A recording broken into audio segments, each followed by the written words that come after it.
जय जय रघुवीर समर्थ श्रीमत दासबोध दशक 12वा विवेक वैराग्य नाम। समास पहिला विमळ लक्षण नाम। श्रीराम समर्थ श्रीराम समर्थ। आधी प्रपंच करावा नेटका मग घ्यावे परमार्थ विवेका। येथे आळस करू नका विवेकी हो। प्रपंच सांडून परमार्थ कराल तेने तुम्ही कष्टी व्हाल। प्रपंच परमार्थ चालवाल तरी तुम्ही विवेकी। श्री समर्थाने आता नवीन दशकाला सुरुवात केलेली आहे। 11 दशक आपले झालेले आहेत आणि 12वा दशक श्रीमत दासबोध दशक 12वा विवेक वैराग्य नाम। विवेक आणि वैराग्य त्यामधील समास पहिला विमळ लक्षण नाम याचं समासाचं विवरण आज आपल्याला समर्थ करायला घेत आहेत।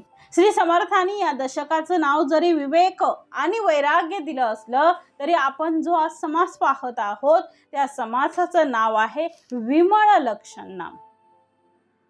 मग समर्थ म्हणतात आधी प्रपंच करावा नेटका। खूप सुंदर पहिली सोवी समर्थांनी दिलेली आहे।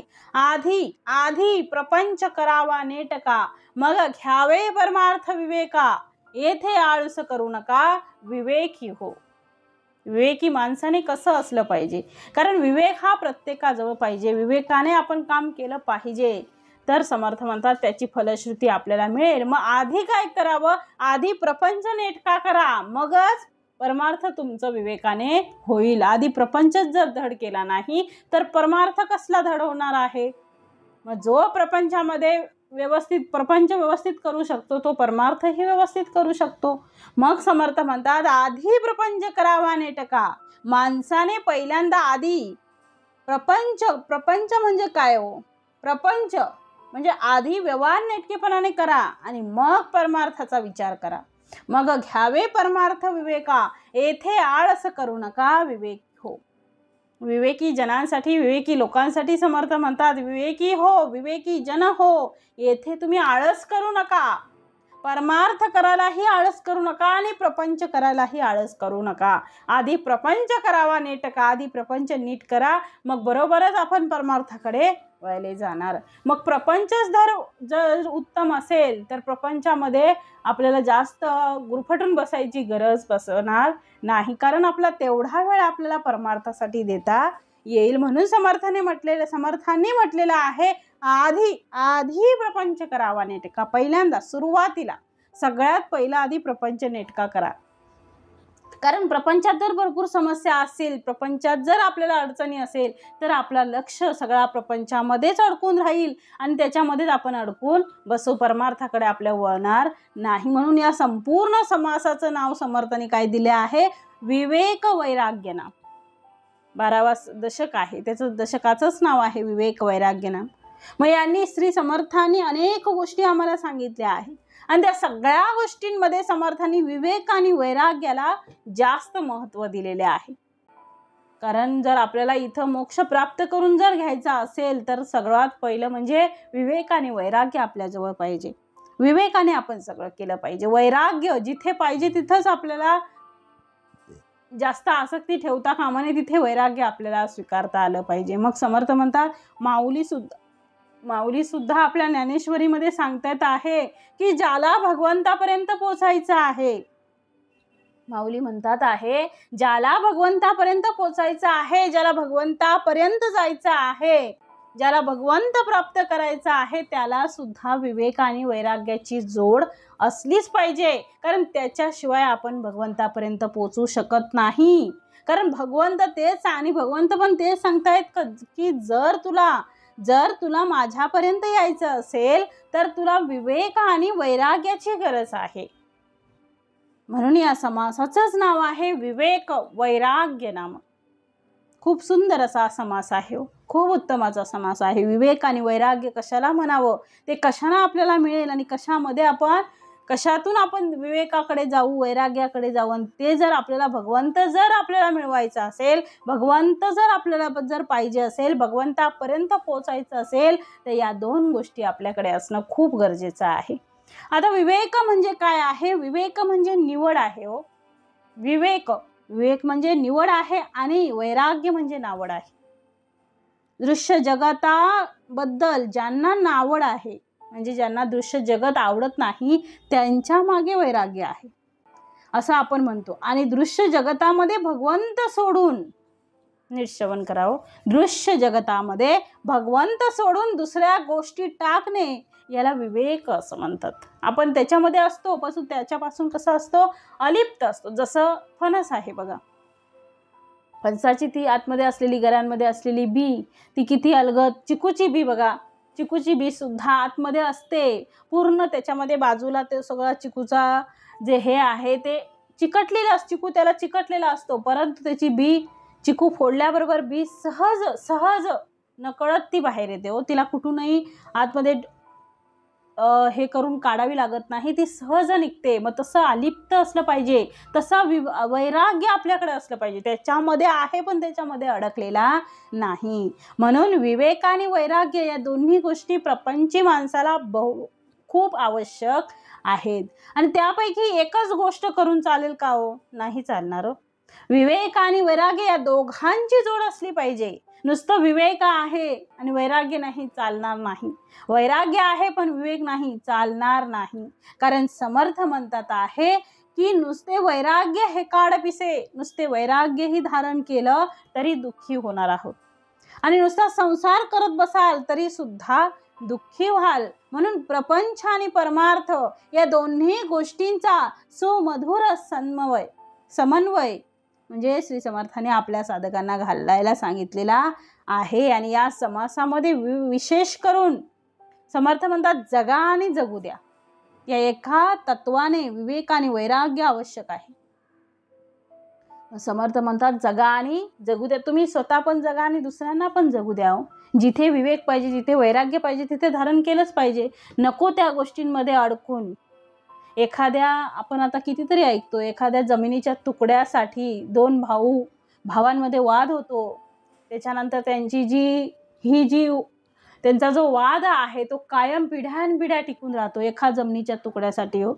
म्हणजे विवेक कुठे पाहिजे, वैराग्य कुठे पाहिजे हे पण कळलं पाहिजे.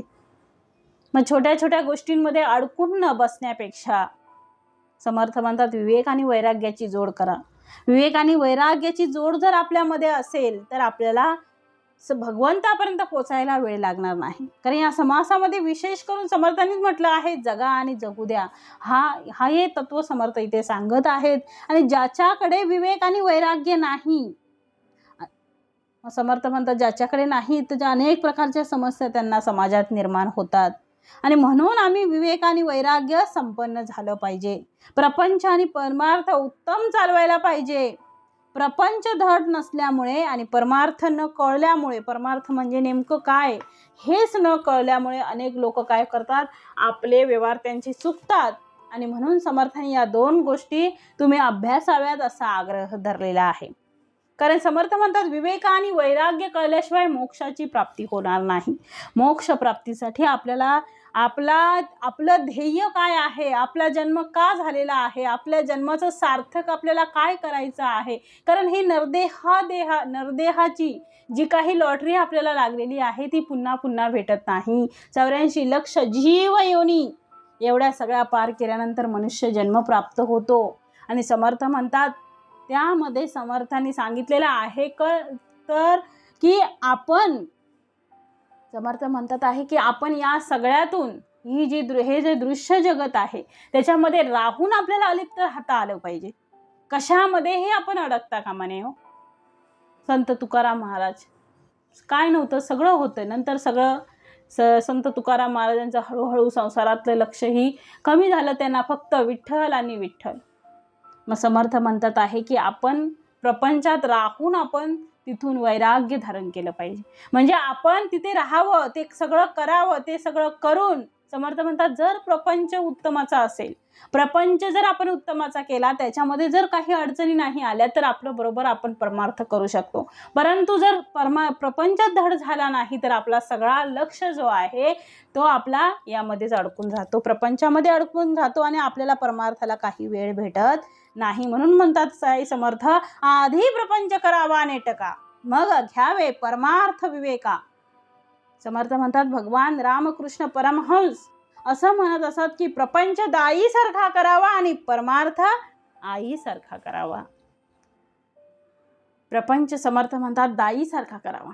आता दाई आणि आई, दाई सुद्धा तेच कार्य करते आणि आई सुद्धा तेच काम करते, पण दोघांमध्ये भावनिक अटॅचमेंट जी आहे ही आईची जास्त आहे हो. दाई फक्त 8 तास काम करून निघून जाते. आईला कायमच चिंता असते आपल्या बाळांची. म्हणून आमच्या मनाचा संबंध भगवंताशी असावा. आईसारखा, भगवंत ही आपली आई आहे. मग दाईसारखा काय असावा? प्रपंच असावा. करावा, नाही करावा असं नाही, पूर्ण एफर्ट्स घेऊन तो प्रपंच आपण करावा, परंतु परमार्थ मात्र आईसारखा करावा. म्हणजे आई कशी, आईचा संबंध शेवटी आईची ती मायेची ऊब ही काही वेगळीच असते हो. आणि तनाचा संबंध प्रपंचाशी असावा. समर्थ म्हणतात आपण प्रपंचामध्ये शरीराने राहावं आणि परमार्थामध्ये पूर्ण मनाने एकरूप व्हावं. यासाठी प्रपंच आणि परमार्थ उत्तम चालवला पाहिजे. काही गोष्टी आपल्याला सोडता आल्या पाहिजेत, काही गोष्टी टाकता आल्या पाहिजेत. माणसं प्रगतीच्या मागे लागतात की शेवटी कुठे थांबावं हेच त्यांना कळत नाही. आणि म्हणून या समासाची अतिशय सुंदर रचना समर्थांनी केलेली आहे. आणि समर्थ म्हणतात तो आपल्याला कळलं पाहिजे, कारण परमार्थ करणं काही अवघड नाही, परंतु आपण मनापासून केलं, मनापासून भगवंताची आपण पूजा अर्चा केली, उपासना केली, भगवंताचं स्मरण केलं. हळूहळू करा, थोडंच करा.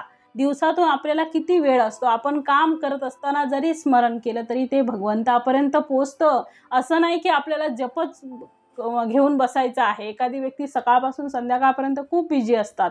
आताच्या या धावपळीच्या युगामध्ये सगळी माणसं बिझी आहेत हो.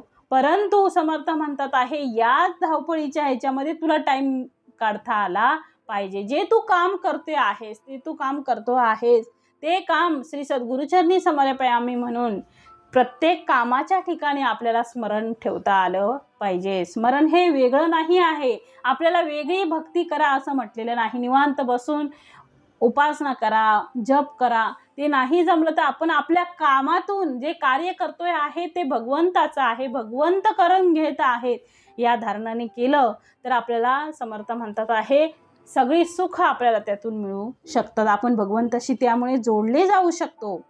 कारण काही गोष्टी समर्थ म्हणतात टाकता आल्या पाहिजेत, कारण आपण प्रगतीच्या मागे लागतो आणि प्रगतीच्या मागे लागता शेवटी कुठे थांबावं हे त्यांना कळत नाही. म्हणूनच समर्थांनी या समासाची अतिशय सुंदर अशी रचना केलेली आहे. समर्थांच्या या दिव्य दृष्टीने आणि समर्थांच्या या ज्ञानामुळे आम्हाला सुद्धा आमचा प्रपंच धन्य करता येईल. माणसं प्रपंचामध्ये रममान होतात आणि परमार्थ पूर्ण टाकून देतात हो. किंवा काही लोक नुसता परमार्थ करत बसतात आणि प्रपंचाकडे दुर्लक्ष करतात. ही दोन्ही माणसं समर्थांना आवडत नाही. समर्थ म्हणतात आहे की तू प्रपंचात पडला आहेस ना, तर प्रपंच उत्तम करता आलाच पाहिजे आणि प्रपंच उत्तम करत असताना सुद्धा परमार्थ सोडता येणार नाही. जसे रथाला 2 चाकं असतात, त्यापैकी एक चाक पुढे जाईल आणि दुसरं चाक मागे राहील तर रथ चालणार नाही. आणि त्या रथाला जर बरोबर आपल्याला रस्त्यावरून न्यायचं असेल तर तुम्हाला दोन्ही चाकं समांतर चालू द्यावी लागतील, सारख्या वेगाने त्यांना चालू द्यावं लागेल, तेव्हा तो रथ समर्थ म्हणतात योग्य मार्गक्रमण करू शकेल. म्हणून समर्थांनी या समासामध्ये विमळ लक्षण दिलेलं आहे. म्हणून समर्थ म्हणतायत आधी प्रपंच करावा नेटका, मग घ्यावे परमार्थ विवेका, येथे आळस करू नका विवेकी हो. प्रपंच सांडून परमार्थ कराल, तेने तुम्ही कष्टी व्हाल, प्रपंच परमार्थ चालवाल तरी तुम्ही विवेकी. मग समर्थ म्हणतायत माणसाने आधी व्यवहार नेटकेपणाने करावा आणि मग परमार्थाचा विचार करावा. व्यवहार जर आपला उत्तम असेल तरच आपल्याला परमार्थ उत्तम करता येईल. कारण इकडे धड चांगलं करता येत नाही, इकडेच व्यवस्थित करता येत नाहीत, मग ते तू सुद्धा कसं करणार. शेवटी प्रपंच करताना सुद्धा आपलं मन, जे आपलं ध्यान आहे ते पण व्यवस्थित असलं पाहिजे. एखादं जेवण, आता समजा आपण जेवण करत आहोत तर जेवणामध्ये आपल्याला जे काही पदार्थ बनवायचे आहेत ते जर आपण भगवंताचं स्मरण करून ते जर उत्तमरित्या त्याच्यामध्ये काय काय टाकायचं आहे, कशी फोडणी द्यायची आहे, कसं किती मिनटं शिजवायचं आहे, त्याच्यामध्ये किती वाटण टाकायचं आहे, हे जसं आपल्याला उत्तमरित्या जमतं तसंच समर्थ म्हणतात परमार्थासाठी वेळ आपल्याला कसा काढायचा आहे हे सगळं आवरून आपल्याला परमार्थासाठी सुद्धा वेळ द्यायचा आहे आणि परमार्थ आपल्याला करायचा आहे। मग आपल्याला हे आवरून आपल्याला तिकडे जावं लागेल, ते जप करावा लागेल। घरातली जर मंडळी असतील तर त्यांचं सगळं जेवण खावण सगळं आवरून आपल्याला भगवंताची पूजा करायला सुद्धा तेवढा वेळ काढायचा आहे। मग आपण प्रपंच जर उत्तम केला, प्रपंचामध्ये आपल्याला समजलं, आपल्याला नियोजन कळलं की बरोबर आपल्याला इकडे वेळ मिळणार। धड प्रपंचच केला नाही मग परमार्थ काय करालो।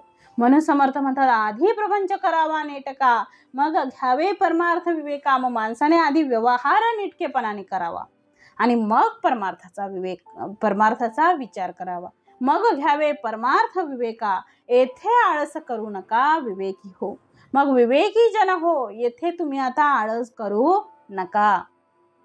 म्हणून पुढे म्हटलंय प्रपंच सांडून परमार्थ कराल, तेने तुम्ही कष्टी व्हाल। प्रपंच परमार्थ चालवाल, तरी तुम्ही विवेकी। मग समर्थांनी शेवटी तरी तुम्ही विवेकी असं म्हटलेलं आहे। प्रपंच परमार्थ चालवाल तरी तुम्ही विवेकी। मग प्रपंचाकडे दुर्लक्ष करून जर तुम्ही परमार्थ साधण्याचा प्रयत्न कराल तर तुम्ही काय होणार आहे, प्रपंच सांडून परमार्थ कराल, तेने तुम्ही कष्टी व्हाल। काय सांगितलंय, तेने तुम्ही कष्टी व्हाल, तुम्हाला कष्ट होतील।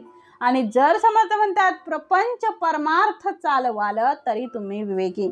मग जर तुम्ही प्रपंच आणि परमार्थ दोन्ही सावधपणे व्यवस्थित कराल तरच तुम्हाला विवेकी म्हणता येईल।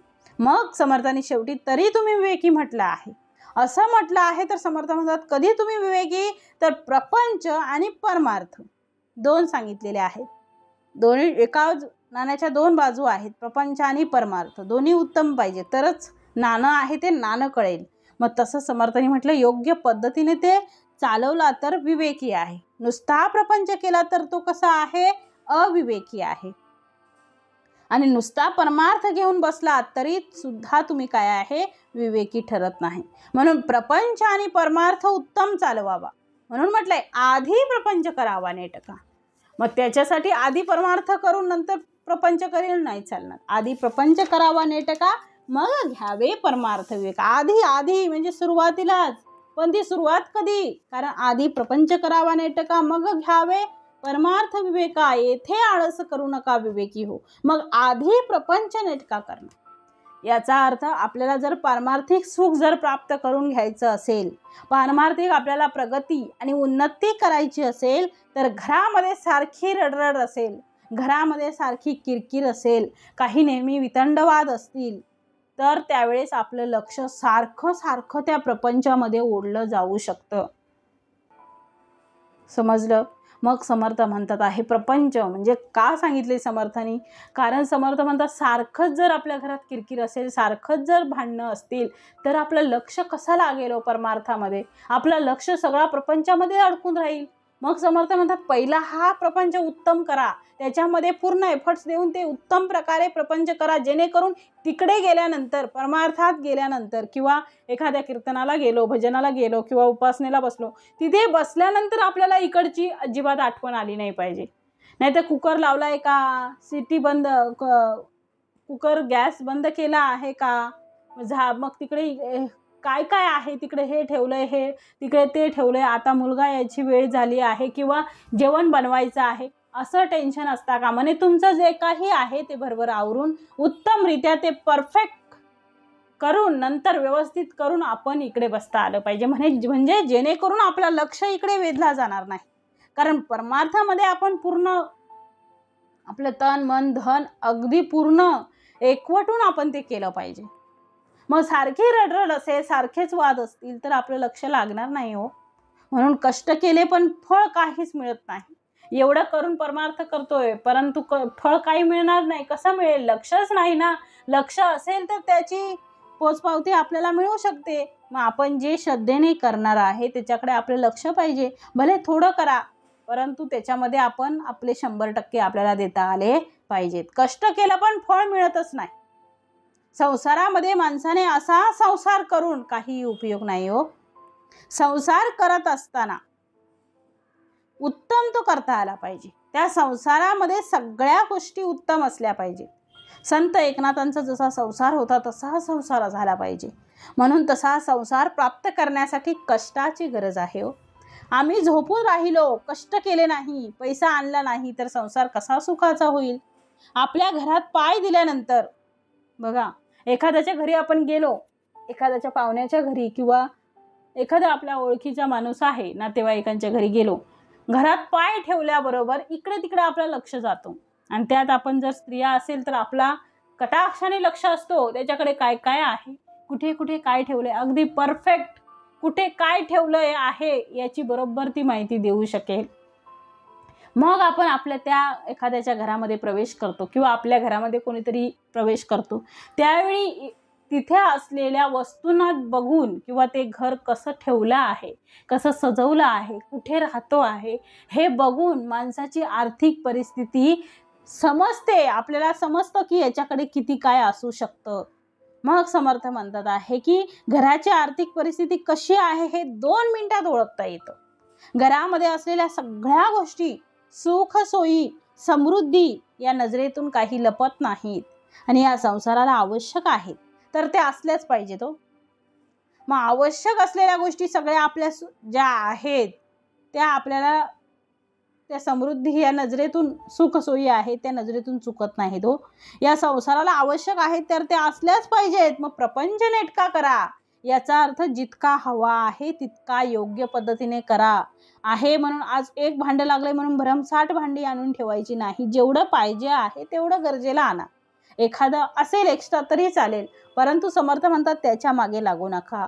आणि तो आधी करा, सुरुवातीलाच करून ठेवा, सगळं सुरुवातीला सेट करून ठेवा. जसं तुम्हाला जमेल तसं उत्तमरित्या एक एक वस्तू आणून आपण संसार उत्तमरित्या थाटायचा आणि मग मात्र आपल्या आपल्या कामाला लागायचं. कारण सारखा लक्ष त्या प्रपंचामध्ये आपला अडकता कामा नाही. तितका म्हणजे समर्थ म्हणतात याचा अर्थ जितका हवा आहे तितकाच योग्य पद्धतीने करा. आज मला जपाला बसायचं आहे 2 तास, आज मी 2 तास कोणाशी बोलणार नाही. मला जप करायचा आहे, मला कोणाशीही बोलायचं नाही. मी आणि माझा भगवंत याच्या पलीकडे तिसरं कोणीही मला आता इथे नको. मग त्या 2 तासासाठी आपल्याला पूर्ण समर्पण द्यायचं आहे. आपल्याला पूर्ण त्या भगवंताच्या चरणाशी लीन व्हायचं आहे. मग त्यामध्ये 2 तास मिळण्यासाठी आधी सगळी कामं करून घ्यायची. नाहीतर समर्थ म्हणतात आहे जप करायचा आहे 2 तास, मग सगळी कामं सोडून तिथे बसलाय. घरातले आई वडील म्हातारे आहेत, त्यांना गोळी खायची आहे, गोळ्या खायच्या आहेत किंवा लहान मुलं आहेत त्यांना भूक लागली, हिचा लक्षच नाही. जप करते परंतु घरातील माणसं उपाशी राहिली, असं होता कामा नये. समर्थ म्हणतात आहे की त्यांचं सगळ्यांचं करून आपल्याला परमार्थ उत्तम करायचंय. म्हणून सुरुवातीलाच म्हटलं आहे आधी प्रपंच करावा नेटका, मग घ्यावे परमार्थ विवेका.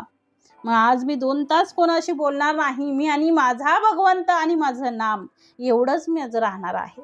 असं जर वाटत असेल तर घरातल्या सगळ्या गोष्टी उत्तम करून ठेवा. म्हणजे मग कोणी काम तुम्हाला सांगत राहणार नाही.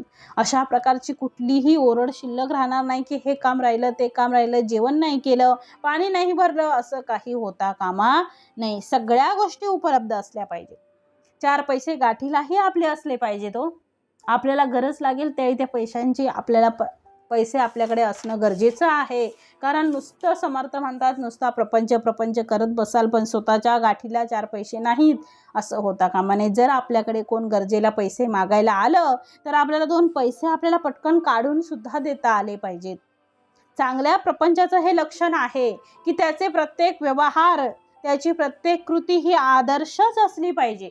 मग ती कुठलीही असो. जशी सुगरण बघा, जेव्हा स्वयंपाक करते तेव्हा ओटा सुद्धा इतका आवरून ठेवते की स्वयंपाक तर उत्तमच असतो, पण स्वयंपाक झाल्यानंतर सुद्धा त्या ओट्यावर कुठला स्वयंपाक कोणी केला आहे का असं येणाऱ्याला कळत सुद्धा नाही बघा. कधी इतकी स्वच्छता असते. कारण काय असतं, आपण सगळं आवरून स्वच्छ भांडी घासून जेवण वगैरे सगळं काढून जे सर्व करायचं आहे ते सगळं एका भांड्यामध्ये, वेगवेगळ्या भांड्यांमध्ये काढून ठेवलं, ते बाजूला ठेवून सगळा ओटा स्वच्छ केला, भांडी सगळी घासून ठेवली. मग येणाऱ्या जो कोणी आपले नातेवाईक आहे किंवा जो कोणी घरातले आहे ते येणाऱ्याला सुद्धा प्रश्न पडतो की जेवण केलं आहे की नाही. कारण ओटा तर एवढा स्वच्छ दिसतोय की असं वाटतच नाही की या ओट्यावर कोणी जेवण आता केलेलं आहे. मग समर्थ म्हणतात एवढी स्वच्छता पाहिजे, इतकी स्वच्छता त्या ओट्याची असते.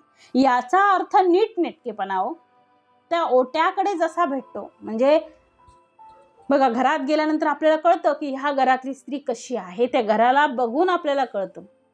जेवढा स्वच्छ आपण ठेवू तेवढी लक्ष्मी वास करते आपल्या घरी. मग समर्थ म्हणतात ते आपण उत्तमरित्या ठेवता आलं पाहिजे. वस्तू ते त्याच्या जागेवर असल्या पाहिजेत. एखाद्या वेळी बाहेरचा माणूस आला आणि आपल्याकडे सिझर मागितली तर सिझर लगेच भेटली पाहिजे. एखादी सुई मागितली तर कुठे आहे सुई हे आपल्याला माहीत पाहिजे. सगळं एकत्र करून उपयोग नाही, ज्याची जागा आहे तिथेच ठेवायचं आहे. काही लोकांची घरं बघा 10 बाय 10च्या रूममध्ये राहतात, परंतु एवढं नीटनेटकं असतं, एवढं स्वच्छ असतं की घरात पाय ठेवल्यानंतर वाटतं वा जय सद्गुरू. म्हणजे समर्थ म्हणतात आहे आतमध्ये प्रवेश केल्यानंतर एखादी जर गोष्ट मागितली तर लगेच त्यांना भेटते. मग त्यांची सुरक्षितता किंवा त्यांची स्वच्छता जी आहे किंवा ते त्यांचं जे त्यांनी जो नियम कायम ठेवलेला आहे की त्या जागेवर ती वस्तू ठेवायची, मग ती वस्तू सुद्धा भेटताना पटकन भेटते. मग समर्थांनी म्हटलं एखाद्याच्या घरी सगळं काही आहे पण ते वेळेला आपल्याला भेटतच नाही, मग काय उपयोग आहे हो. जर ठेवलं असतं व्यवस्थित तर माहीत असतं. मग त्याचप्रमाणे प्रत्येक पुरुषाने प्रत्येक स्त्रीने आपल्या जीवनामध्ये सगळ्या प्रपंचाच्या गोष्टी नीटनेटक्या केल्या पाहिजेत. पाहुणे आमच्या घरी येणार म्हणून जसं आपण आपलं घर जसं आवरून ठेवतो तसा आवरलेला संसार आपला कायम असला पाहिजे. नाहीतर कपाट उघडले जाते आणि एखादी वस्तू काढण्याच्या निमित्ताने एक वस्तू ओढली जाते, त्याच्याबरोबर धडाधड बाकीचे जे कपडे आहेत ते पडले जातात. मग ही गोष्ट काही चांगली नाही. एखाद वेळी ठीक आहे माणूस बिझी असतो, परंतु ते आपण आवरलं गेलं पाहिजे.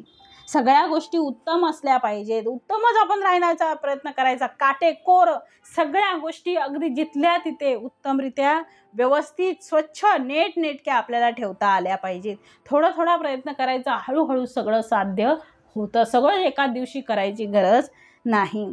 मग समर्थ म्हणतात एवढंच की म्हणजे सांगण्याचं तात्पर्य एवढंच आहे की आमचं घर इतकं नीटनेटकं असलं पाहिजे की त्या घरामध्ये कुठलीच वस्तू कमी नाहीच.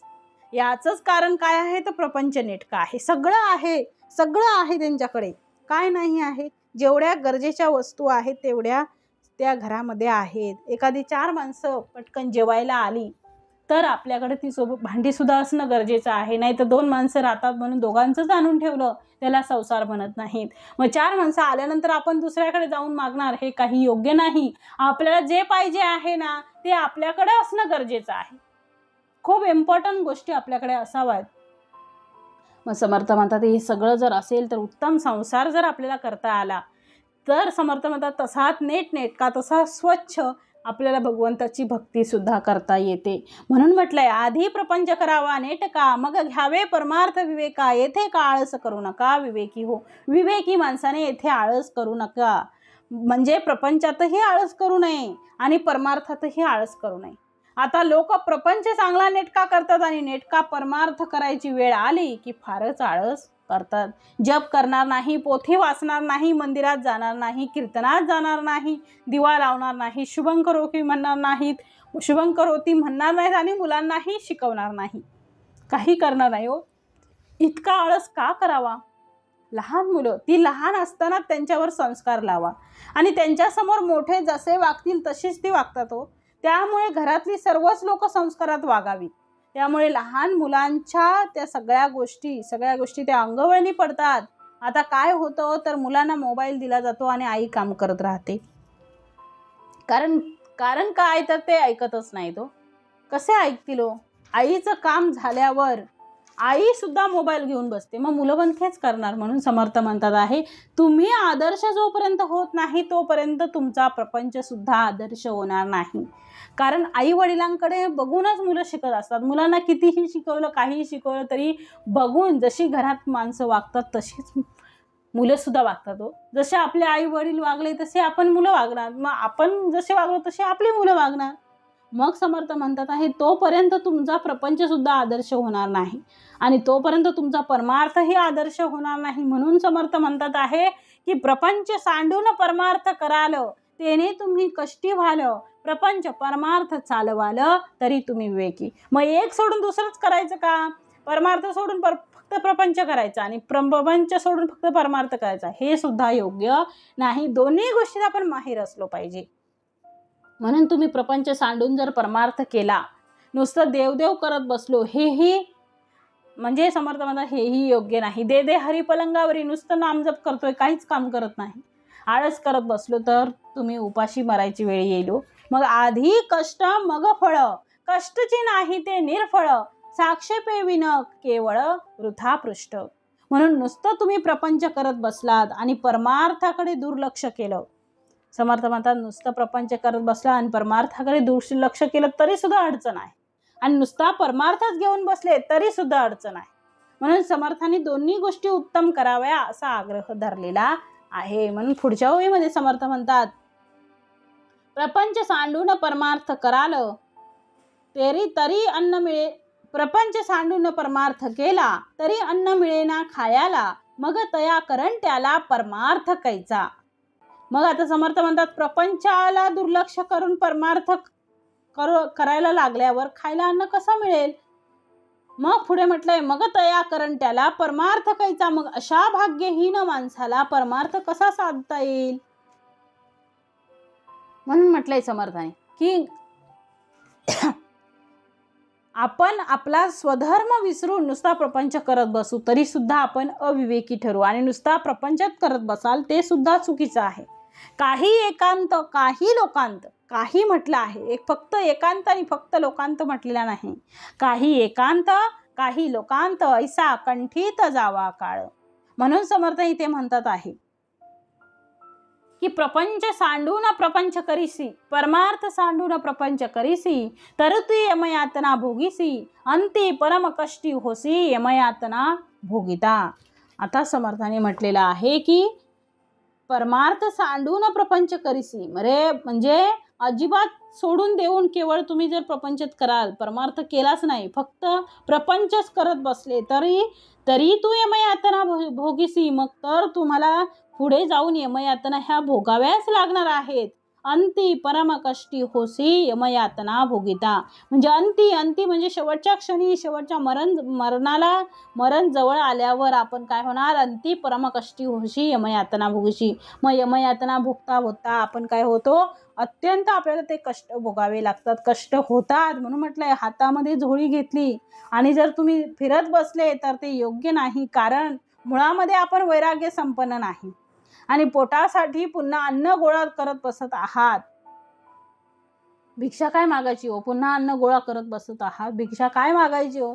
काम करा, कष्ट करा, मेहनत करा, भेटेल सगळं काही. देवाने सुंदर 2 हात 2 पाय 2 कान सगळं उत्तमाचा देह दिलेला आहे. मग त्या देहाचा वापर करून उत्तमरित्या कुठे पण काम करा, स्वतःच्या पोटासाठी कष्ट करा, घरातल्यांचंही भागवा.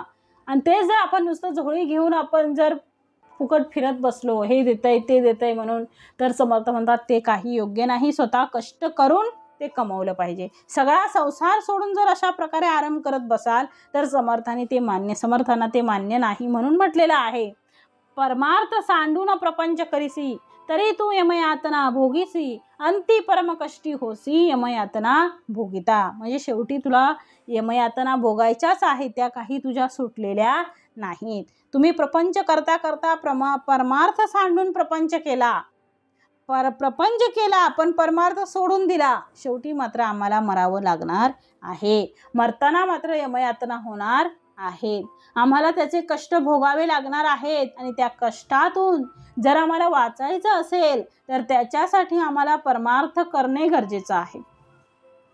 आणि म्हणून इहलोक आणि परलोक दोन्ही लोक धन्य होण्यासाठी समर्थ परमार्थ आणि प्रपंच दोन्ही उत्तम करावा असं मार्गदर्शन करतात. मग दोन्ही आपलं उत्तम झालं पाहिजे. एकच उत्तम करून उपयोग नाही, नुसता प्रपंच करतोय आणि परमार्थ करतच नाही, काही उपयोग नाही. दोन्ही उत्तम करता आलं पाहिजे. मग समर्थ म्हणतात आहे की नाना प्रकारची उदाहरणं देऊन आपल्याला समर्थांनी या प्रपंच आणि परमार्थ दोन्ही कसं योग्य आहे ते इथे सांगितलेलं आहे. आणि प्रपंच जर आपण उत्तम केला नाही तर प्रपंचामध्ये नाना प्रकारची दुःख आपल्या वाट्याला येतात असं समर्थ सांगतात आहे.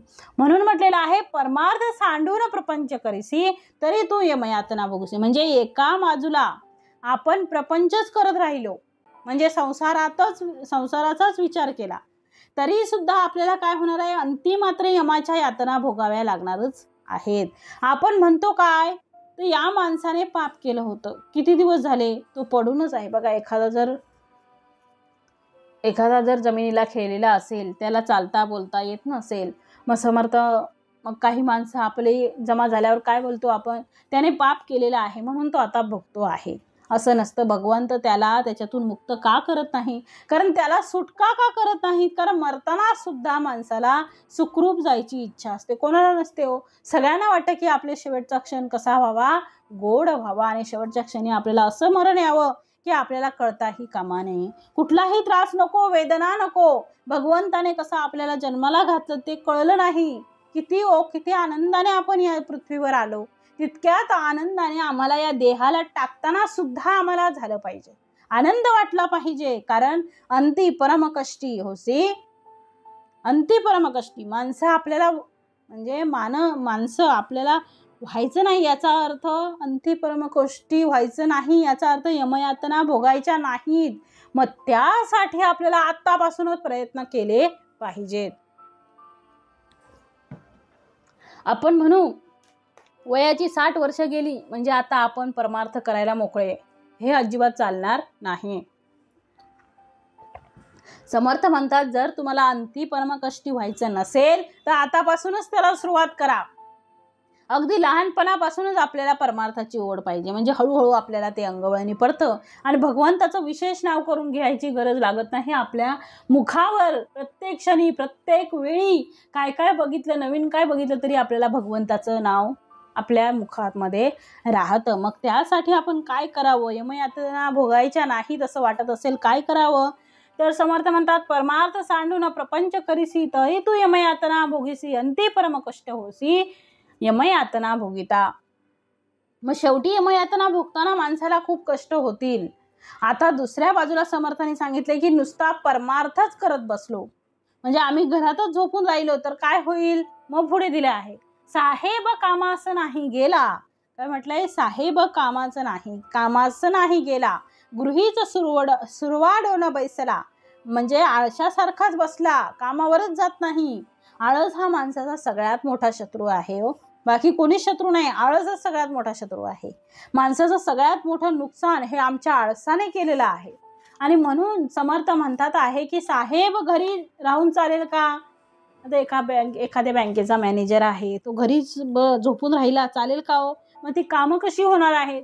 मग म्हणून समर्थ म्हणतात साहेब कामास नाही गेला, गृहीच सूर वाढवून बैसला तरी साहेब कुटील तयाला पाहती लोक. म्हणजे ती सगळी लोक त्याला काय म्हणतील, हा कुटील आहे, हा काय कामाचा नाही, हा बिनकामाचा आहे, हा काही कामावर जात नाही, याला फक्त घरी बसून राहायचं आहे. म्हणजे तो कुटील, त्याला कुटील सुद्धा म्हणतील. साहेब घरी राहून चालेल का हो, नाही चालणार. त्याला लोक कोणी मानणार नाही हो, काय कामाचा नाही हा, त्याला कोणीही मानणार नाही. सगळे त्याला हीनधीन पाहू लागते. प्रत्येक गोष्टीची जी शिस्तता आहे ती मोठ्यांकडून खाली येत असते हो. जसे मोठे वागतात ना तसेच लहान लोक वागतात. म्हणून श्रेष्ठांचं आचरण हे उत्तम असलं पाहिजे. आणि त्याप्रमाणे आपल्या कुटुंबामध्ये सुद्धा जे ज्येष्ठ आणि श्रेष्ठ लोक असतात, म्हणजे वयाने मोठे आणि ज्ञानाने मोठे. आता वयाने मोठे त्यांना ज्येष्ठ आपण म्हणतो आणि श्रेष्ठ म्हणजे ज्ञानाने मोठे, म्हणून त्यांना आपण श्रेष्ठ म्हणतो. असे दोन्हीही ज्येष्ठ आणि श्रेष्ठ त्यांचं वर्तन हे अतिशय उत्तम असलं पाहिजे. म्हणजे त्यांच्या हाताखाली असलेले बाकीचे सगळे लोक जे आहेत, मग त्यांची मुलं असतील, त्यांच्या सुना असतील, त्यांची नातवंड असतील, बाकी कुटुंबीय असतील, हे सगळे लोक त्या आजी आणि आजोबांचा आदर्श म्हणजे संपूर्ण कुटुंबावर त्यांचा प्रभाव पडतो. म्हणजे जसं आपण शाळेमध्ये बघा, विद्यार्थी जर वेळेवर शाळेत येत नसतील, जर आपला गृहपाठ जो दिलेला आहे तो उत्तम करत नसतील, तर समर्थ म्हणतात आहे शिक्षक जर उत्तम वेळेवर अर्धा तास किंवा 10 मिनिटं अगोदर शाळेमध्ये येत असतील तर विद्यार्थीही बरोबर आपल्या टाईममध्ये येतात. आता शिक्षकांना टाईमवर येण्यासाठी मुख्याध्यापकही वेळेवर यावे लागतात. मग ते मुख्याध्यापक वेळेवर आले की शिक्षक बरोबर वेळेवर येतात आणि शिक्षक आले की मुलं येतात. मुलं जसं बघा सगळं अनुकरण आपल्या शिक्षकांचं करत असतात. ते कसं येतात, कसं शिकवतात, कसं बसतात, काय काय करतात. मग समर्थ म्हणतात ही जी मुलं आहेत, हे जी लहान आपल्यापेक्षा जे लहान आहेत ते मोठ्यांकडून सगळं शिकत असतात. मग आपण मोठ्याने कसं वागावं हा एक आदर्श आहे. आपण जसं वागू तशी आपले मुलं, आपली नातवंड, आपल्या आजूबाजूची जी आपल्यापेक्षा लहान आहेत ती वागतात. काही काही लोक एवढी उत्तमाची वागत असतात की त्यांचं आचरण बघून असं वाटतं की आपणही असं राहावं, आपणही असं वागावं. एखादे शिक्षक असतील जे सगळ्यामध्ये सगळ्या गोष्टी त्यांना जमतात आहे, सगळ्या अगदी ते टाईमवर येतात आहे, चांगले शिकवतात आहे, सगळं व्यवस्थित करतात आहे, तर प्रत्येक मुलालाही वाटतं त्या शिक्षकांसारखं मी होणार. मग तसंच समर्थ म्हणतात मोठ्यांचा आदर्शही लहान मुलं घेत असतात. जर मोठे आहोत तर आपल्या कुटुंबातील प्रत्येक माणूस हा अत्यंत शिस्तीने वागला पाहिजे. कुटुंब ही एक संस्था आहे हो. जसं संस्थेमध्ये असलेला मनुष्य संस्थेच्या नियमांचं पालन करतो, तो संस्थानिक जरी असेल तरी सुद्धा त्याला त्या संस्थेच्या नियमांचं पालन करावंच लागतं. मग त्याने केल्यावर त्याच्या खालची जी माणसं आहेत ती करतात, त्याच्यानंतर त्यांचे जे सेवक आहेत ते करतात. मग आणि तो सदस्य आणि सेवक असेल तर त्यालाही त्याचंच पालन करावं लागते. तसंच आमचं घर एक संस्था आहे, कुटुंब ही एक संस्था आहे आणि या संस्थेचे एक नियम आहेत. त्या नियमांचं उल्लंघन जर कोणी केलं तर त्याला जागीच फटका लावण्यात आला पाहिजे. त्याला ते शिस्त मोडता कामा नये याचा फटका त्याला दिलाच पाहिजे आणि त्याला सुधारवायचा प्रयत्न केला पाहिजे की अशी अशी चूक तू पुन्हा करू नको. कारण एकदा बिघडलं की पूर्ण ती व्यवस्था सगळी बिघडून जाते. की तू तर इथं बस की लहान मुलं ऐकत नाहीत बघा, त्याला फटकारता आलं पाहिजे, त्याला शिस्त लावता आली पाहिजे. मुलांचे नको ते लाड केल्यामुळे कुटुंब संस्था बिघडत चाललेली आहे.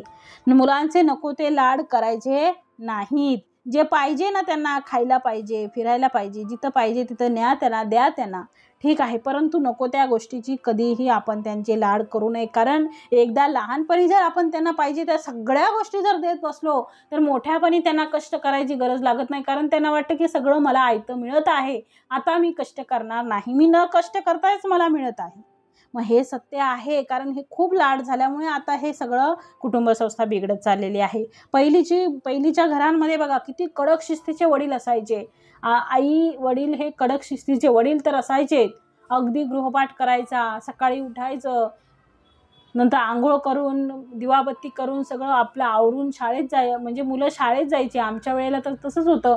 अगदी उत्तमाचं सगळं चाललेलं होतं. सकाळी शाळेत, दुपारी शाळेत गेलो, शाळेतून संध्याकाळी आलं, हातपाय धुतले की स्वच्छ आपलं केस वगैरे विंचरले की नंतर समर्थ म्हणतात आहे की देवपूजा करायची, संध्यावंदन जे आहे ते करायचो, मग गृहपाठ करायला बसायचो, ते झालं की जेवायचो आणि मग झोपी जायचो. म्हणजे समर्थ म्हणतात हे सगळं जे आहे ते लहान मुलाला शिस्त लावल्यामुळे संध्याकाळी शनिवार रविवार असेल तर रविवारची सुट्टी असायची. मग या रविवारच्या दिवसात सकाळी दुपारी खेळायचं आहे ते संध्याकाळी 4 वाजता खेळायचं, 4 ते 5 पर्यंत 6 पर्यंत खेळायचं आणि 7च्या आत घरी यायचं. म्हणजे एक जे नियम होते पूर्वी ते खूप उत्तमाचे होते हो. त्यामुळे सगळ्यांमध्ये तो काटेकोरपणा आहे, ती शिस्तबद्धता आहे, ती अजूनही राहिलेली आहे आमच्यामध्ये. कारण आम्ही लहानपणी तसं वागलेलो होतो. मग लहानपणी आपण जसं वागू, आई वडीलच टाईमवर यायचे, कुठेही गेले काहीही आलं तरी हातपाय धुणं, स्वच्छ हँडवॉश करणं, कपडे घालणे, त्याच्यानंतर व्यवस्थित राहणं, नंतर देवपूजा करणं, ते झाल्यानंतर स्वयंपाक करणं, आई स्वयंपाक करायची, वडील मग बातम्या बघायचे, काहीतरी इतर अभ्यास घ्यायचे. मग ते सगळं करून समर्थ म्हणतात ते जसं वागायचे ते आपण बघून त्यांच्यासारखेच आपण कधी झालो हे कळलंच नाही हो. हळूहळू ते गुण आपल्यामध्ये आले हे आपल्यालाच कळलं नाही. ती जी शिस्तबद्धता त्यांच्याकडे नसती तर आपणही तसं झालो नसतो, आपणही त्यांच्यासारखे विखुरलेले झालेलो असतो. म्हणून समर्थ म्हणतात की कुटुंब संस्था टिकून ठेवण्यासाठी आपल्याला मोठ्यांना उत्तमच वागलं पाहिजे, जेणेकरून लहान मुलं त्याचं अनुकरण करतात. आणि आता मुलं इतकी बेशिस्त वागतात आहे की त्या आता बेशिस्तपणाला काही आता मर्यादा राहिलेली नाही. शेवटी मोठ्या माणसांकडेही दुर्लक्ष केलं तर मोठ्या माणसांनीही दुर्लक्ष केलं तर आपली कुटुंब संस्था उद्ध्वस्त होईल. म्हणून मोठ्यांनी त्यांना आपल्या धाकातच ठेवलं पाहिजे. आई वडिलांच्या धाकातच मुलं असली पाहिजेत आणि आजी आजोबांच्या धाकांमध्ये त्यांची मुलं असली पाहिजेत. वयस्कर माणसांचा आदर करणं हे चांगल्या कुटुंबाचं लक्षण आहे. सासू सासऱ्यांचा आदर करणे हे आदर्श सुनेचं लक्षण आहे. तसंच नवऱ्याचं फक्त ऐकणे, सासू सासऱ्यांचं मी ऐकणार नाही, मग ती शिकलेली असली तरी काय उपयोग आहे. मग आपल्या ज्या वडीलधारी आपल्या घरात जी माणसं आहेत त्यांचा आदर आपल्याला करता आला पाहिजे. मग एवढं शिकून काय शिकण्याची गरज आहे, काय कामाचं ते शिक्षण जर आपण सासू सासऱ्यांचा आदर करत नाही तर. मग समर्थांचं तेच वचन आहे, विद्या उदंड शिकला आणि प्रसंग मान चुकत गेला, मग तरी विद्येला कोण पुसे. कोण विचारणार आहे तुमच्या त्या विद्येला. जर तिला घरात व्यवस्थित वागता आलं नाही, तिला योग्य पद्धतीने सगळ्यांना सांभाळता आलं नाही, तिला कुटुंबावर प्रेम करता आलं नाही, आपले सासू सासरे हे आपले आई वडील आहेत या भावनेने तिला जोपर्यंत वागता आलं नाही तोपर्यंत तिचं शिक्षण म्हणजे तरी काय. डिग्री म्हणजे शिक्षण आहे का हो. नाही. पैसा मिळवण्यासाठी शिक्षण हे सगळं समर्थ का सांगतात आहे, कारण कुटुंब व्यवस्था आपल्याला चांगली करायची आहे, त्यासाठी त्याची नितांत गरज आहे. आणि म्हणून आमच्या कुटुंब संस्थेला धक्का लागता कामा नये, म्हणून कोणताही सदस्य कुटुंबाला धक्का लागणार नाही, संस्कारांना आपल्या धक्का लागणार नाही असाच तो वागला पाहिजे. आणि जर चुकला असेल तर त्याला तिथेच रोखण्याची सुद्धा आपली हिंमत असली पाहिजे. पण तो जर वारंवार एकदा चुकला ठीक आहे, वारंवार चुकत असेल तर त्याला माफी नसावी, तर मात्र त्याला संधीही देऊ नये. त्यामुळे आई वडिलांचा धाक मुलांवर असलाच पाहिजे. आजी आजोबांचं नातवंडांनी ऐकलंच पाहिजे. आजी आजोबांना त्यांना सन्मान दिलाच पाहिजे. कमाई करू लागले, नोकरी करू लागली मुलं, 4 पैसे घरात आणू लागले, लग्न झाले म्हणजे त्या मुलांनी मातापित्यांवर डोळे काढणे हे शहाण्याचं लक्षण नाही, हे कृतज्ञ असल्याचं लक्षण आहे. माणसाने कृतज्ञ असावं, कृतज्ञ असता कामा नये. म्हणून समर्थ म्हणतात की कुटुंब व्यवस्था जर व्यवस्थित आपल्याला ठेवायची असेल तर आम्हाला या पद्धतीनेच वागावे लागेल. म्हणून पुढे म्हटलेलं आहे, तेव्हा महत्वाची गेले दुर्जनाचे हासे झाले, दुःख उदंड भोगिले आपुल्या जीवे. मग आता म्हटलेलं आहे, एखादा समर्थाने मग अशी म्हटलं साहेब कामास नाही गेला, मग तो कामावर नाही गेला, मालकाकडे जर एखाद्या आपल्या कामाला आहे आणि तिथं घरीच बसून राहिला तर त्याला मालक काढून टाकीलो, लोक मग गंमत पाहत राहतील. तसंच समर्थ म्हणतात, तेव्हा महत्वाची गेले दुर्जनाचे हासे झाले, दुःख उदंड भोगिले आपुल्या जीवे. मग जर अशा माणसाचं महत्व राहणार नाही आणि त्या दुर्जन माणसाचा हसे होईल आणि त्याला उदंड दुःख भोगावं लागेल. दुर्जनाचं हसं व्हावं असं माणसाने वागावं का हो. नाही. कधी पण लक्षात ठेवा, आपला जो काही शत्रू आहे, आपला जो काही दुश्मन आहे, जो आपण म्हणतो आपला दुश्मन नसावा, कारण आळस हाच आपला शत्रू आहे. आपण सगळ्यांशी गोडी गुलाबाने राहावे. आपल्याला जर कोणाचं चांगलं चिंता नाही आलं तर वाईटही बोलू नये, आपल्याला तो अधिकार दिलेला नाही. म्हणून समर्थ म्हणतात, चांगलं बोलायचं असेल तर बोलायचं, नाही तर मौन धारण करायचं सगळ्यात उत्तम. दुर्जनाचं हसं व्हावं असं आपल्याला वाटतं का हो. असं वाटूही नाही. दुर्जनाचं हसं व्हावं असं माणसाचं वर्तन कधीही होऊ नये. तैसेच होणार अंती तसं शेवटी होईल. तैसेच होणारे अंती म्हणून भजावे भगवंती, परमार्थाची प्रचिती रोकडी घ्यावी. मग अशा प्रकारे प्रपंच उत्तम करत करत आम्हाला परमार्थ सुद्धा उत्तम करता आला पाहिजे. आणि दोन्ही गोष्टी एकमेकांच्या हातात हात घालून चालत असतात. एका बाजूने एक आणि दुसऱ्या बाजूने दुसरी असं नाही आहे. जिथे परमार्थ ज्याचा उत्तम आहे त्याचा प्रपंचही उत्तम असलाच पाहिजे, आणि ज्याचा प्रपंच उत्तम आहे त्याचा परमार्थही उत्तम असला पाहिजे. शुद्ध अंतःकरणाने केलेला प्रपंच, नीट श्रवण करावं, शुद्ध अंतःकरणाने केलेला प्रपंच म्हणजे परमार्थ, आणि अशुद्ध अंतःकरणाने केलेला परमार्थ म्हणजे प्रपंच आहे. याचा अर्थ तुमचं मन शुद्ध असताना तुम्ही परमार्थ करा किंवा प्रपंच करा, दोन्ही गोष्टी जरी केल्या तरी शेवटी त्या भगवंतापर्यंत जाऊन पोचणार आहेत. अशा प्रकारे समर्थ म्हणतात आहे. म्हणून म्हटलेलं आहे समर्थांनी, तैसेच होणार अंती म्हणून भजावे भगवंती, परमार्थाची प्रचिती रोकडी घ्यावी. जर परमार्थ केलाच नाही तर आपली पण शेवटी तशी स्थिती होईल. आणि म्हणून आपला मालक जो आहे भगवंत, आपला मालक कोण आहे भगवंत, त्याला भजावं आणि परमार्थाची प्रत्यक्ष प्रचिती घ्यावी. म्हणून पुढे म्हटलेलं आहे, संसारी असता मुक्त असा जो वागेल तो संसारात असून सुद्धा तो मुक्त आहे. म्हणून आमच्या चार प्रकारच्या आश्रम व्यवस्था आहेत. त्यामध्ये उपासना असते, तपस्या असते, साधना असते. तशी ती त्या आश्रमातील उपासना आपण केली पाहिजे. ब्रह्मचर्याश्रमामध्ये उत्तम ज्ञान प्राप्त करावं, गृहस्थाश्रमामध्ये भरपूर पैसा कमवावा, वानप्रस्थाश्रमामध्ये भगवत प्राप्तीसाठी तळमळ असावी आणि संन्यासाश्रमामध्ये सर्वातून मुक्त व्हावं. म्हणून समर्थ म्हणतात आहे, तैसेचे होणारे अंती मनोन भजवावे भगवंती, परमार्थाची प्रचिती रोकडी घ्यावी.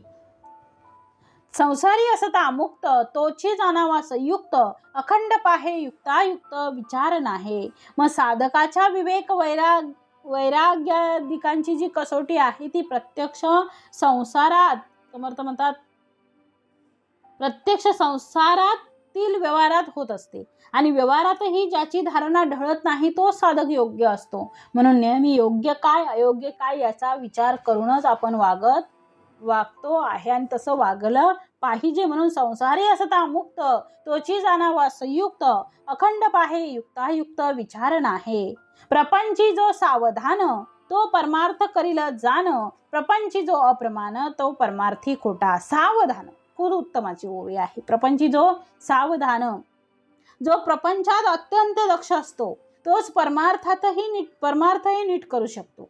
ज्याला प्रपंच सावधपणे करणे जमत नाही त्याला परमार्थही जमू शकत नाही. आणि म्हणून समर्थांना जे सगळे शब्द आवडतात त्या शब्दांमध्ये काही शब्द हे समर्थांचे विशेष आवडीचे आहेत. त्यातला एक आहे सावधान. जसं सुईमध्ये दोरा जरी घालायचा असेल तर तिथे सुद्धा एकाग्र मन पाहिजे, सावधानता बाळगावी लागते. जर अवधान नसेल तर सुईमध्ये सुद्धा दोरा जात नाही. जसा आपण लिंबू चमच्याचा खेळ खेळतो बघा, शाळेत असताना आपण खूप खेळायचो. ते आपल्या तोंडामध्ये चमचा धरायचा आणि लिंबू त्याच्यावर ठेवायचा आणि चालायचं जे काही अंतर दिलेलं आहे ते, आणि जो लवकर पोचेल ना त्याचा नंबर पहिला. मग आता तो धावायला लागल्यानंतर दिलेलं हे अंतरही कापावे लागते आणि आपल्याला दिलेला जो नियम आहे त्या नियमांचं भंग पण करता येत नाही. मग याचा अर्थ त्या चमच्यातून तो लिंबू पडता कामा नये.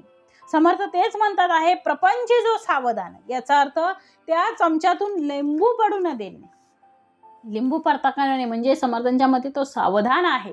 प्रपंची जो सावधान आहे म्हणून म्हटलेलं आहे, प्रपंची जो सावधान तो परमार्थ करील जाण, प्रपंची जो अप्रमाण तो परमार्थी खोटा. मग प्रपंच म्हणजे परमार्थ म्हणजे पहिलं तीराला जाऊन पोचणे आहे. इथून धावत निघाला तो पलीकडे जाऊन पोचायचं आहे त्याला. पण पोचत असताना हे अंतर जे आहे हे अंतर म्हणजे परमार्थ आहे. अलीकडचा तीर म्हणजे प्रपंच आहे आणि पलीकडचा तीर म्हणजे काय आहे, परमार्थ आहे. म्हणजे प्रपंचाला हाताला धरून परमार्थाचा काठ हा आपल्याला धरता आला पाहिजे आणि तो धरण्यासाठी प्रपंचामध्ये अखंड सावधान असलं पाहिजे. म्हणून म्हटलंय, रिकामा जाऊ न देई एक क्षण. पुढे म्हटलंय समर्थाने, रिकामा जाऊ न देई एक क्षण. मग म्हटलेलं आहे अनेक समर्थामध्ये अनेक रामभक्त म्हणून घेणारे भक्त पण असतात. भगवंताप्रमाणे वागत नाही हो रामभक्त म्हणतात. पण श्रीराम कसे होते, एक वचनी एक बाणी. श्रीरामांसारखं वागता आलं पाहिजे. श्रीरामांना तुम्ही आराध्य दैवत मानता, मग त्यांच्यामधले गुण जे आहेत ते आपल्यामध्ये असावेत. त्यांच्यासारखं वागता आपल्याला आलं पाहिजे. जो हनुमंतांची भक्ती करतो ते हनुमंत स्वारींसारखं आपल्याला वागता आलं पाहिजे. कारण आम्ही काय करतो तर सगुण उपासना करतो. सगुण उपासना करत असताना त्या देवतेचे चरित्र त्या देवतेचे जे गुण आहेत ते आपण स्वीकारले पाहिजे. तो परम पवित्रे आदरे वर्णावी हे सगळं करत असताना त्याने आपल्या कुटुंबाकडेही लक्ष दिलं पाहिजे. दुर्लक्ष करून चालणार नाही. त्यामध्ये माझे आई वडीलही आहे. जसं ती पूजा करताना जितका आपण एकाग्र होतो बघा भगवंताची पूजा करताना, तसं ती पूजा करताना जितकं आपलं मन एकाग्र असतं, चित्त एकाग्र होतं, तितकीच काळजी त्याने आपल्या आई वडिलांचीही घेतली पाहिजे. इकडे पूजा करायची आणि आई वडिलांकडे दुर्लक्ष करायचं, या दोन गोष्टी एकाच वेळी होणार नाहीत. दोन्ही दोन टोके आहेत. जो भगवंताची निष्ठेने पूजा करतो त्याला देहामध्ये धारण केलेला हा जो जीव आहे त्या जीवाला सुद्धा शिव आहे याची कल्पना असली पाहिजे. नुसतं भगवंताचा करत बसलाय, परंतु आई वडील अंथरुणावर लोळत आहेत, त्यांना भूक लागलेली आहे, त्यांना काही पाणी पाहिजे, काय असेल जे काही असेल, भूक लागली असेल तर त्यांना वेळच्या वेळी ते आपल्याला देता आलं पाहिजे. नुसतं भगवंताच्या मागे लागलेला आहे, परंतु आपल्या आई वडिलांना जे आपल्या जमिनीला खेळलेली आहेत, अंथरुणाला खेळलेली आहे, त्यांच्याकडे दुर्लक्ष करतो आहे, तर ती पूजा काही कामाची नाही. मग जो भगवंताची निष्ठेने पूजा करतो, त्याला देहामध्ये धारण केलेला हा जो जीव आहे, त्या जीवाला सुद्धा शिव आहे याची कल्पना असली पाहिजे. तो सुद्धा शिव आहे. माझे माता आणि पिता हे परमेश्वर आहेत, या भावातून त्याने आपल्या आईवडिलांची काळजीही घेतली पाहिजे. श्रीरामाने काय केलं तर वडिलांच्या केवळ एका आज्ञेसाठी सर्व सुखाचा त्याग केला. सर्व सुखाचा करूनही त्याग, सर्व सुखाचा त्याग केला आहे. राज्य सोडून दिलं अयोध्येचं, वडिलांना नमस्कार केला आणि ते वनामध्ये गेले.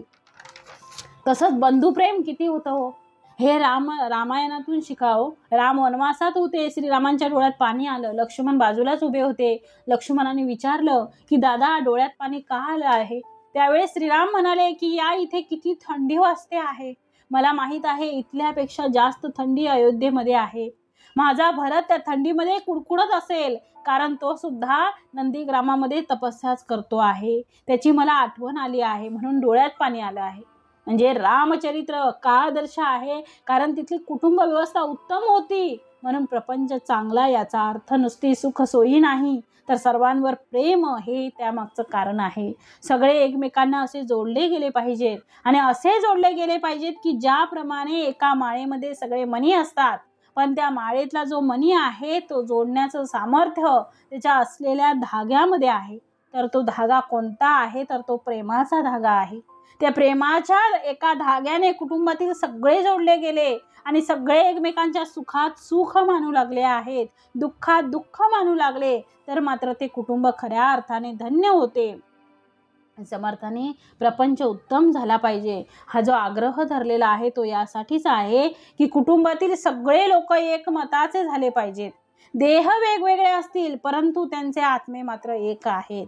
या भावनेतून ते वागले पाहिजे. आणि म्हणून समर्थ म्हणतात आहे की म्हणून सावधानपणे प्रपंच परमार्थ चालवणे, ऐसे न करिता भोगणे नाना दुःखे. मग असं जर तुम्ही नाही केलं तर प्रपंच आणि परमार्थ जर तुम्ही व्यवस्थित केला नाही तर प्रपंचातही दुःखच आहे. संसार संगे सुख जाहले, ऐसे देखील ना ऐकले, ऐसे जाणून अनहित केले, ते दुःखी होई स्वय. प्रपंचालाच आपल्याला परमार्थाची झालर लावता आली पाहिजे. याचा अर्थ असा की घराचा आम्हाला मंदिरात रूपांतर करता आलं पाहिजे. घराचं मंदिरात रूपांतर जेव्हा तुम्ही करू शकाल तेव्हा खऱ्या अर्थाने तुम्ही भक्त व्हाल. मंदिरात आपण जातो ते उत्तमच आहे, पण ते मंदिर कधीतरी आमचं घर एक मंदिर झालं पाहिजे. नुसतं चित्रपटाचं नाव आणि चित्रपट पाहून चालायचं नाही. म्हणून समर्थ पुढे म्हणतात आहे, म्हणून सावधानपणे प्रपंच परमार्थ चालवणे, ऐसे न करिता भोगणे नाना दुःखे. परनाळी पाहून उचले, जीवसृष्टी विवेके चाले, आणि पुरुष होऊन भ्रमले, यासी काय म्हणावे. म्हणून अत्यंत सावधानप्रमाणे प्रपंच आणि परमार्थ दोन्ही करावं. आणि असं केलं नाही तर पुढे अनेक प्रकारची दुःख आपल्याला भोगावी लागतात. आता परनाळी म्हणजे पानावरचा किडा हो. अगोदर पुढचे पाय दुसऱ्या पानावर रोवल्यावरच मग पाठीमागील पानाचा आधार सोडतो. म्हणजे मनुष्याखेरीज इतर जीवसृष्टीतील सगळी लोक, सगळे जे जीव आहेत ते विवेकाने वागतात. ज्याला बुद्धीची विशेष देणगी आहे असा पुरुष मात्र अविवेकाने भ्रमिष्ठासारखा वागतो. याला तरी काय तरी म्हणावं. म्हणून म्हटलंय, निसर्गाकडे पहा, निसर्गातील प्रत्येक जीव अत्यंत सावधगिरीने वागतो आहे. मग त्याच्या लक्षात येतं की आपला पाय जो परनाळी आहे, पानावरची जी अळी आहे ती चालत असताना समोरचे 2 पाय ठेवते ज्या पुढच्या पानावर, आणि तेव्हाच ती पाय पक्के आहेत का याचा विचार करते आणि मग मागचे पाय म्हणजे मागच्या पानाचा आधार सोडते. म्हणजे हा विवेक आहे. अशा प्रकारचा विवेक संसारात असावा. आणि परमार्थ आणि प्रपंच उत्तम झाला तरच आपला नरदेह काय होईल, धन्य होईल. म्हणून म्हटलंय, म्हणून असावी दीर्घ सूचना, अखंड करावी चाळना, पुढील होणार अनुमाना म्हणून आणून सोडावे. म्हणून विवेकी माणसाच्या ठिकाणी दृढदृष्टी असावी आणि त्याने निरंतर परिस्थितीचा अंदाज घेत असावा आणि विचाराने पुढे काय होणार आहे याचा अचूक अंदाज करून परिस्थिती जाणून घ्यावी. म्हणून म्हटलंय, सुखी असतो खबरदार, दुःखी होतो बेखबर, ऐसा लौकिक विचार दिसतची आहे. मग जे या प्रकारे दक्ष असतात ते सुखी होतात, जे बेसावध असतात ते दुःखी होतात. असं लौकिक व्यवहारातही विचाराने प्रत्यक्ष दिसून येतं. म्हणून सर्व सावधान धन्य तयाचे महिमान, जने राखे समाधान तोची एक. म्हणून जो सदा सर्व काळ सर्व बाबतीत सावध असतो त्याचा महिमा किती म्हणून वर्णन करावा. तोच खरोखर धन्य आहे. सर्व लोकांचं समाधान तो एकटाच करू शकतो. चाळणेचा आळस केला तरी अवचिता पडेल घाला, ते वेळे सावरायाला अवकाश कैचा. मग परिस्थितीचा अचूक अंदाज घेत जर आळस केला तर मग अवचित संकट आपल्याला उपस्थित होईल आणि मग सावरायला सुद्धा वेळ मिळणार नाही. म्हणून आपण पहिलं सावधान असलं पाहिजे. सगळ्या गोष्टीत अगोदर सावधान पाहिजे. वेळ आल्यानंतर कसं सावधान व्हायचं हे नाही, आधीच वेळेच्या आधी आपल्याला सावधान राहायचं आहे. म्हणून दीर्घ सूचनेचे लोक त्यांचा पहावा विवेक, लोकांकरिता लोक शहाणे होती. म्हणून विवेक संपन्न दूरदृष्टी असणारे लोक कसे विचारपूर्वक वागतात हे जाणून घ्यावं आणि एकाच्या उदाहरणाने दुसरा शहाणा होतो, ही लोकांची रीतच आहे. मग दुसऱ्याचं बघून आपण तरी सावध व्हा. आपण सावध व्हा, सावधान व्हा. परी ते शहाणे ओळखावे, गुणवंतांचे दुरी घ्यावे, गुणवंतांचे गुण घ्यावे, अवगुण देखून सांडावे जनामध्ये. म्हणून आपल्या भोवताली जे लोक असतात त्या शहाणे कोण आहेत हे ओळखावं. जे गुणवान आहेत त्यांचे गुण आपण घ्यावे आणि लोकांमधील अवगुण जे असतील ते पाहून त्या अवगुणांचा आपण त्याग करावा. मनुष्य पारखू राहेना आणि कोणाचे मन तोडीना, मनुष्य मात्र अनुमाना आणून पाहे. विवेकी असतो तो प्रत्येकाची मनोमन परीक्षा करीतच असतो, पण तो कोणाचे मन मात्र दुखवत नाही. पण मनुष्य मात्रा संबंधी तो अचूक अनुमान मात्र करतो. दिसे सकळांस सारिका, पाहता विवेकी नेटका, कामी निकामी लोका बरे पहा. मग बाहेरून वरवर पाहिलं तर तो इतर सामान्य लोकांसारखाच दिसतो, पण अंतर्यामी तो अत्यंत विवेकी असतो. तो कोण काम करणारा आहे आणि कोण निकामी आहे हे बरोबर जाणतो. आणि म्हणून म्हटलंय, जाणो ना पाहिजेत सर्व, हेची तयाचे अपूर्व, ज्याचे त्या परी गौरव राखो जाणे. आणि हे सर्व जाणूनही तो सर्व तऱ्हेच्या लोकांशी यथायोग्य व्यवहार ठेवू शकतो, हे त्याचं वैशिष्ट्य आहे. आणि ज्याची जशी योग्यता असेल त्याप्रमाणे त्या व्यक्तीचा योग्य ते गौरव करण्याचं चातुर्य त्याच्या ठिकाणी असतं. म्हणून जाणो ना पाहिजेत सर्व, हेची तयाचे अपूर्व, ज्याचे त्या परी गौरव राखो जाणे.